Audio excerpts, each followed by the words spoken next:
د خدمت او د یووالي وخت دی، اوس د وطن د جوړونې وخت دی، اوس په دې خاوره د جنگ. یک علت از یک تذکره الکترونیکی خوب است که در جیب ما خرابی نداره. تذکره کاغذی بود در جیب ما میشرید، کاپی از اون میچرید، اصلیش باز میرفتیم مصنع میگرفتیم و چه مشکلات زیاد داشت. یک است و استانداردهای معیاری به چه برابر از دری تقلب نمیشه و سابقا که میرفتیم و تذکره کاغذی ترجمه میشد، این خوب به ترجمه به هیچ ضرورت نداره. یک تذکره استاندارد از این خاطر آمدیم که تذکره رقص کنیم. این مرکز نو که در چهارراه فعال شده برای ما خیلی سهولت ها آورده. پیش ما کابل میرفتیم به مرکز، در اونجا بیروبار می بود، نفوذ زیاد می بود. اینجا برای ما زودتر در عرصه وقت تذکره برای ما میده. دلته د دې کمپیوټري تذکرو لپاره راغلي په ډېر ښه سهولت سره د کارمندان ټول دلته کار کوي، ټولو ته ښه سهولت سره تذکرې هر چا ته خپل حق و حقوق ترلاسه کېږي. موږ ته به کابل ته تلو، بل نورو ولایتو ته اوس همدلته راغلي دي، کرایه مو مصرفېدله او ډېر تکلیف زحمتونه ول. دلته خو اوس که زنانه وي ماشومان وي دلته ښه نږدې راځي، ټول مشکلاتونه دلته حل دي.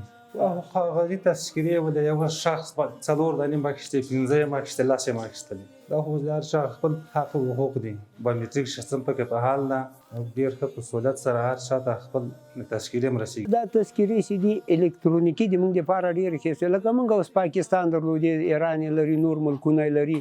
د موږ هویت زر ثابتوي او بایومټریک یې استو. داسې یو سړی نشي کوی پخوا به کاغذي تذکرې وې، یوه تذکره به یې هغه کړله، ویل هله دا ورکه سوه یا ریق سوله، بله به یې اخیستله.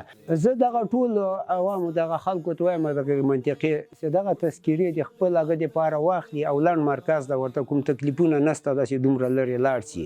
هغلته د تذکرو لپاره راغلی یم او تذکرې اخلم.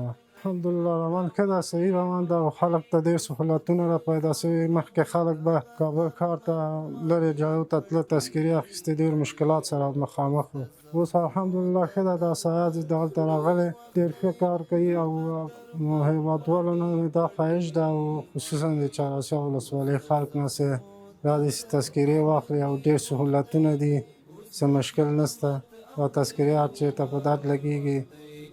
اوس د وطن د جوړونې وخت دی.